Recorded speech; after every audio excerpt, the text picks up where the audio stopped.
It's not the getting started that's the hard part. It's the keeping going, for me anyway.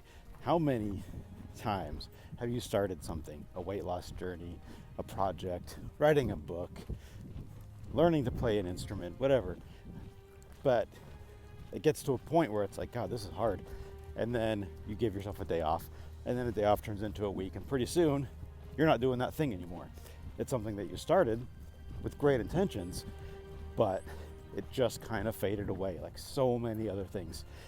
God dang it, I've been in that position so many times, and YouTube is one of those things, actually, and I'll get to that in just a minute, because there's a really cool lesson here. But in my past, I'm one of those people who needed instant gratification, and I would start a project, get some great initial feedback, and then run into some hard times and quit. I did it with writing. I wrote, I have 3 books. I wrote a children's book and 2 novels. And the children's book I wrote, God, damn near 20 years ago now. And I had really great luck with it. The thing was published quickly through a traditional publisher, and it was amazing. And at that point, I was in my 20s, and I was like, God, I guess that's it. I'm a writer. I'm going to be a writer. Over the next couple of years, I wrote a novel. I wrote a second novel. And those 2 things went nowhere. Like, nowhere. Well, I won't say that, because I did get some feedback, some potential, agent, some literary agents. I went through that process of finding an agent, finding a publisher. I actually flew to Los Angeles from my home in Washington at the time, met with literary agents. They wanted to see the full manuscript. They were excited about it, and then at the end, they chose not to take on the project. Now, knowing what I know now, that's just a bump in the road. But at the time, that was enough for me to say, I'm out. I don't want to do this anymore. Like, I can't handle the rejection, the pain of it all. I'm just not going to do it. And so those books sat on a hard drive for 10 years, doing nothing with them. And hold on, I got a person coming up here. This is where I still get nervous about making a video, even though everybody does it now. But I still get to this point where it's like, I don't want anybody to see me. But it doesn't matter. It doesn't matter. Hello. Funny.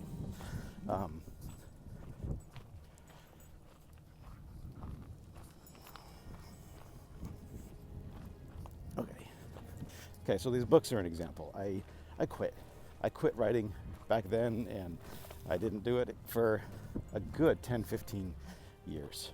And I have example after example of this. I played guitar when I was a teenager. It got to the point where it was too hard, and I stopped, just expecting immediate results. And can you imagine now? I'm 47 years old. If I'd been playing guitar since I was 15, man, I'd be shredding it, right? But instead, I gave up because it was too hard.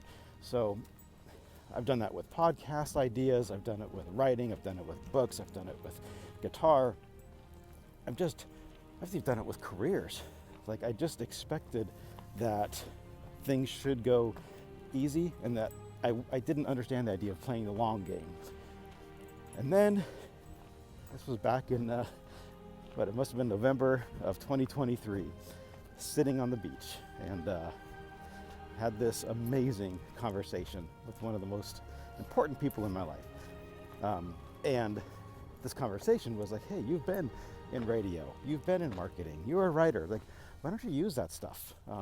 Create a YouTube channel for your photography. And photography is another example that I'll get to in a minute. But it was that day in November 2023 where I was like, yeah, you're right, I'm going to do this. I'm going to start something, and I'm not going to stop. I'm just going to go and see how it goes without expectation of success. Just get out there and put yourself out there, have fun with it, and just do it. And here I am, beginning of 2025 now, and not only has that one YouTube channel kept going, there's a second one, which is this one, which came out of that one. And it's not that they're super successful. That's not the point. The point is, I didn't give up when it was hard. when I would post a photography video and literally nobody would watch it. There, the hours you put into recording a video and editing it and putting it up there for the world to see, and then to see like 0 views, that's hard. And that's the point where me in the past would have been like, this is way too hard. Why am I doing this? Like, this isn't worth it. And I would quit. Like, oh, YouTube is for other people, it's not for me. Well, that channel isn't huge by any means, but it is on the point of being monetized and has something like 1,100 subscribers, and people watch it, and that's cool for me. And so again, it's not just about the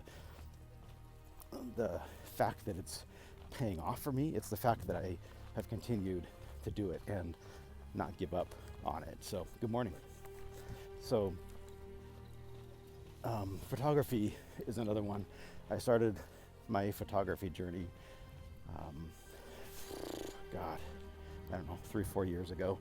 And again, that's one of those things where if I was doing it for recognition, I would have quit early because it just wasn't there. But over time, recognition started to come, and I started to sell some prints and get some jobs, and now that is what I do, is my career. And I am I just look back at my past self and just wonder how many things I could have been, but I'm not, because I gave up too early, because I quit, because things were hard or not happening the way I thought that they should. So many things that I can attribute to that old mindset, and maybe that's just part of maturing and growing up and just getting to the point where you don't do it anymore for recognition. You do it because you want to. And I go back to this event. I had a video on it about where I saw David Goggins speak, and his quote still rings in my head, where he said, you have 2 voices in your head. One tells you to quit, to not go work out, to take the day off, and the other one tells you to keep going, and that one needs to be the louder one. And for a long time I only had that one voice, and I just either wasn't listening to the second voice or it wasn't there at all. And I still struggle with it. I'm out on a walk right now, a nice hike in this beautiful area, and sometimes it's easier not to. It's easier to say, I'm going to stay, just drink a cup of coffee, sit down, and have a nice quiet morning. Well, yeah, but there's another voice that's like, no, get out there, exercise your body a little bit, get your phone out, create a video, and make something happen. So here we are, and I assume that if this is something that I've dealt with, it's probably something that you have dealt with as well. And I think it's important to say, yeah, getting started is important, and taking that first step is incredibly important, and that can be hard. But I think the hardest part is continuing to walk when you're tired and you're breathless and you're not getting the results. But that's the stuff you got to walk through, because the results are on the other side of it, and that took me way too long to figure out. I wish I would have figured that out earlier. I really do. I feel like I'd be in a much different position today, but here I am. I'm here in this beautiful place with lessons learned and a whole new outlook on what it takes to get the life that you want. And really, it's as simple as keep taking your steps, one after another. Keep going, don't stop, don't give up, because it's easy to when you don't see the results and you don't get the recognition or the accolades that you think you should right away. Don't do it for that. Do it for the very sake that you're taking your next step, and just worry about that, and the rest is going to come. So anyway, learnings from life and thoughts from the trail this morning, but I wanted to share that. So hope it's somewhat helpful, and I appreciate you so much. I'm glad you're here with me. And this is one of those moments right now where I'm like, what am I doing? What am I doing? Trying to close up a video, and I feel like I'm just not doing it well. So part of me wants to turn this off, start over, and delete this thing. But I'm not gonna. I'm gonna put this out there as a next step for myself, and thank you for being there as a part of it. And I hope that you'll share some of your journey as well. Alrighty, friends, I appreciate you, and I'll talk to you next time.